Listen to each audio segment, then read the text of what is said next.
Yeah. Hi, everyone, and welcome to our presentation about the ban of Wikipedia in Turkey. I'm Kütük. I'm an editor in Turkish Wikipedia, and I'm together with Başak. We both have been active Wikipedians for over 15 years now, and we are the two of the founding members of Wikimedia User Group Turkey. Today we will talk about the ban of Wikipedia in Turkey, how it happened, how it started, why it started, what was the process of lifting that ban, and how it ended, and how we came back afterwards. Even though most Wikipedias do not have such an existential threat, we believe every different Wikipedia project can learn from our experience and what we have been through. So, access to all Wikipedia projects, including Turkish Wikipedia, English Wikipedia, and all other languages, was banned in April of 2017. At first, it was an administrative measure taken by the government, and then it was backed up with a judicial one. The ban was technically legal under the Turkish internet law, but the law was overreaching. And actually, the articles caused the ban of Wikipedia in Turkey were on English Wikipedia, not on Turkish Wikipedia. And it didn't have anything to do with the Turkish community, but the Turkish community had the most negative effects from this ban, and the Turkish people who couldn't access Wikipedia. And actually, the problems in the articles were very easy to fix. So the articles were about state-sponsored terrorism and foreign intervention and involvement in the Syrian civil war, and the articles were about Turkey having links to ISIS and Al-Qaeda and supporting them. These were stated as the cause of the ban when the ban went live in 2017. But the Turkish government has a tendency to ban popular websites instead of finding solutions. So Twitter, YouTube, and a lot of more websites were banned during the last 10 years. Right now, Twitter, YouTube, etc. are open, but PayPal, Uber, and Booking.com, and about 300,000 more websites are still banned. So this slide is a joke because it's a bit of a dark story, so about freedom of expression. So I had to lighten this up somehow. Yeah.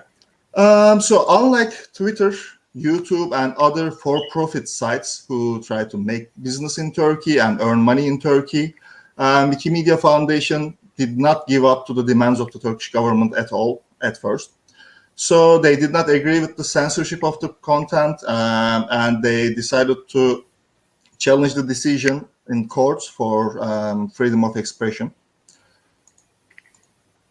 So the Wikimedia Foundation contacted us immediately, a few hours after the ban was established in Turkey. We discussed the situation, we discussed the Turkish public's reactions, we discussed the cultural background and what to do next. So the foundation immediately hired the best internet lawyers in Turkey and started the appeal process and released statements. The legal process took about 2.5 years. So from the start of the ban in April of 2017 to the end of the ban in January 2020, the Wikipedia, both the Turkish one and every other language version, was banned in Turkey. So no one in Turkey could directly reach those websites. The final appeal was filed to European Court of Human Rights, and on October 31st, in 2019, they asked for a statement from Turkey. And after that, on December 2019, they decided that the ban should be lifted. But the problem was the European Court of Human Rights does not have a direct jurisdiction over Turkey, so they cannot order Turkey to do something. But the Turkish government and the Turkish court system decided to lift the ban in January 15 of 2020 after 2.5 years. So the ban was not a good experience for us at all in Turkish Wikipedia, as you would imagine. Only the most active and most dedicated Wikipedians remained active on Turkish Wikipedia. Almost all of the IP edits were gone. Only the experienced people who were very dedicated to project were able to stay. Everyone in Turkey found ways to circumvent this ban. So some people used mirror websites like Wiki0. So you could just type a 0 in front of Wikipedia address in URL, and you could just reach the website through a mirror, but that had lots of advertisement. Some people, more technically savvy people, changed their DNS addresses and set up a VPN or used a browser like Tor. But these solutions are not also perfect because Wikipedia doesn't allow all open proxies, open VPNs, so it wasn't very effective all the time. And here is the direct result of the ban. So in Turkish Wikipedia and Arabic Wikipedia had similar page views before the ban. And during the ban period, the page views of Turkish Wikipedia decreased by 80%. So in other words, 80% of our readers couldn't reach us and couldn't reach free information. After the ban was lifted, the numbers came back a bit, but we are still catching up with the Arabic Wikipedia. We still have the similar, we are still behind of them. The new article count decreased a bit. We lost about 12,000 articles that could have been written, which is about 2.5% of our total article count right now. But after the ban was lifted, we gained a lot of new users and we gained a lot of new articles. During the ban, about 80% of our editors, most active editors who has more than one or more edits, stopped editing Wikipedia.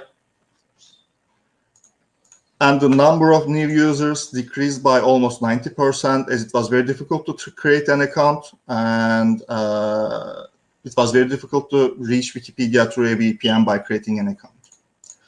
So to recap, we lost most of our users during the ban, we lost a lot of articles, and we lost a lot of readers due to the ban. One positive thing is the vandalism was not a big problem during that period, because vandals generally use IP addresses in Turkish. But after the ban, we came back with a new blood, with new users and new people to onboard. And we grew our outreach efforts exponentially so that we can rebuild Wikipedia after having such a blow. From the rest of the presentation, my dear colleague Başak will tell you about the story, how we came back and rebuilt our community. Yeah, thank you very much, Fırat. Yes, during the block, the internet users in Turkey have really missed Wikipedia a lot. You might be remembering the Miss Turkey campaign. If you go to the next slide, Fırat, maybe you are remembering this campaign that Wikimedia Foundation launched for the first anniversary of the ban. During the campaign, many Wikimedians in the world expressed their support for free knowledge. In Turkey, the campaign had taken the form of Wikipedia özledik, we miss Wikipedia, and was well received in Turkey. We saw how much internet users in Turkey have missed Wikipedia with the floods of new user registrations right after the lifting of the block, as Fırat shared. Our small group focused on how we would keep this new interest for Wikipedia alive. And in the next slide, I would like to go over our group's efforts on that. Since the lifting of the block, the main problem ahead of us has been rebuilding the trust in Wikipedia and open knowledge. Here are some examples of news about Wikipedia on mainstream media organs before the lifting of the block and right after it. Even after the ban was lifted in January 15th of January 2020, which was the 20th anniversary of Wikipedia, the counter-Wikipedia propaganda on pro-government sources continued for some time. We had to change this feeling of mistrust and misunderstandings about Wikipedia. In other words, we had to reintroduce Wikipedia to Turkey. Next slide, please.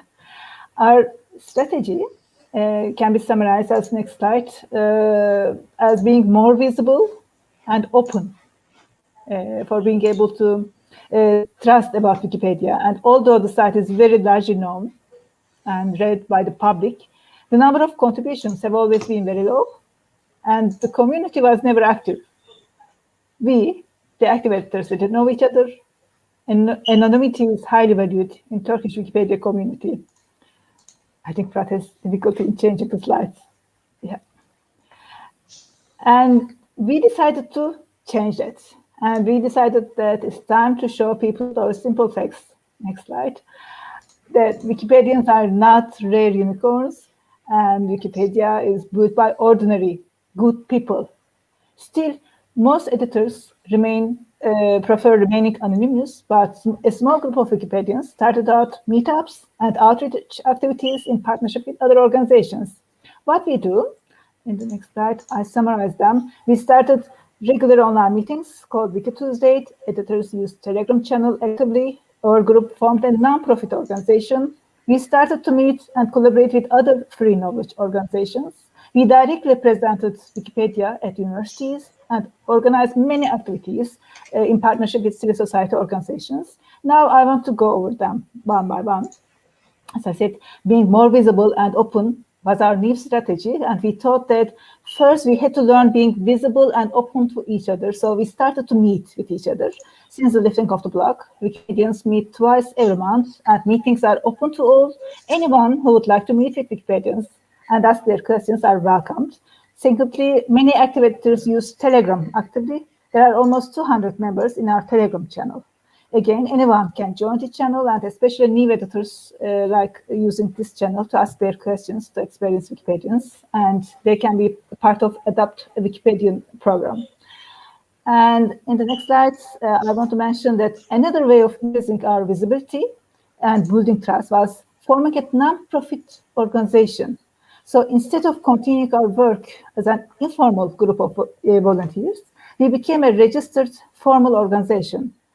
Because when we started to do outreach activities and contact partners, the first question that they asked me was, who are you? Do you have a legal identity? And by forming an association, we could reply them as, yes, we have an official organization registered with Ministry of Internal Affairs, and it served as a good way of building trust. And after the lifting of the block, we wanted to know other like-minded people and organizations in Turkey.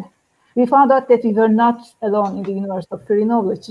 Organizations like Creative Commons Turkey, OpenStreetMap Turkey, Data Literacy Association, and fact-checking organizations like TEDOR were also there, and we started to getting to know each other, visited each other's meetings, and even organized joint events. We believe having such collaboration and network is important to fight back against censorship and block in the future. When it comes to our partnerships, after the lifting of the block, we found out that all people and all kinds of organizations were more eager to collaborate with Wikipedians than even before the block. So we started some activities, and our partners were, first of all, universities. Since the ban was lifted, we had activities at 18 university departments in 5 different cities, and we directly reached over 1,000 students, university students, since the ban was lifted. Next slide. And in order to reintroduce Wikipedia to people other than university students, we made partnerships with civil society organizations. Some first simply asked us to make a presentation or give a talk for their members or volunteers to introduce Wikipedia. We made presentations for organizations like librarian associations, public health experts associations, teachers network.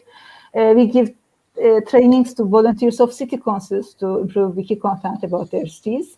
And after each event, we received an invitation to talk at another place. We do accept every invitation, whether it's for 3 person or 100 person. What matters for us is not the number of people participating, but sharing, finding someone to share our enthusiasm. And if an organization feels ready to start editing, we organize a thematic edit-a-thon with them.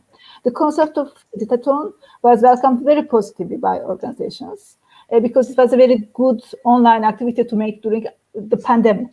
It gave the opportunity to introduce something new to their members or volunteers and produce a meaningful work about their field. Those EDIT-A-THONS are a little bit different than the EDIT-A-THONS we make with experienced Wikipedians.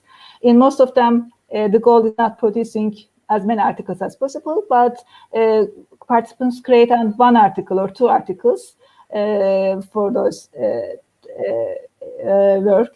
And after the during 2022, another member volunteered to organize regular EDIT-A-THONS for writing women biographies. In the next slide, we see their pictures.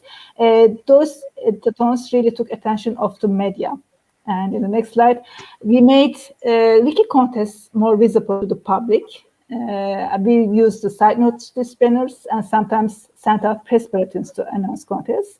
And we are very proud that we made the first WikiLabs contest in Turkey. We organized WikiLabs Earth, and more than 3,000 photos were uploaded. We saw this a big welcome back Wikipedia to response from internet users of Turkey. And in the next slide, we see some media coverage. We started to be seen on the media, especially on the first anniversary of lifting of the block. We had made some interviews. We openly answered questions about the block, about the lifting of the block, but we more focus on our outreach activities and our efforts to create better content for Turkish-speaking people. And lastly, I want to wrap up like saying this, Wikipedians are ordinary good people. And Wikipedians in Turkey have been through difficult times. We are so thankful to everyone in the Wikimedia Foundation and in the movement for their efforts for lifting of the block and for their support during the block. Now we are much more active and stronger than before the block. Normalizing the public perception about Wikipedia and Wikipedians was our main problem after the lifting of the block. We see openness as a key for that. All our efforts after the lifting of the block is based on this understanding. We all know that contributing to Wiki projects and being a part of our movement is as easy as clicking the edit button, but not every internet user could recognize this, and Wikipedians remain as mysterious and even suspicious people for many. Our group is now working for changing that perception, and for this purpose, some of us are more visible and accessible, although most Wikipedians remain anonymous. I am one of those more visible active Turkish Wikipedians. At university courses, webinars, seminars, EDIT-A-THONS, we keep telling how they could be a good contributor as well. People are afraid of things they don't understand, and also governments are afraid of things they don't understand. We have to make better understood by everyone. So we believe we would trust by openly communicating with anyone interested, and Wikipedia will be richer and less vulnerable to any censorship efforts in this way. I'm glad that I could finish my words, and thank you very much for listening. I would like to see questions if I have time. You can reach us all the time offline as well for your questions. I'm checking the Etherpad for the questions. Okay, we have our usernames Başak and Kütük on the Etherpad and on the talk notes. So you can check the Wikimania site about our presentation, found our usernames, and you can always reach us for any questions on how the block was lifted and what was the process during that. Thank you everyone for joining our call and listening to our presentation. And for any questions, you can reach the Wikimania staff or us. And thank you for joining us.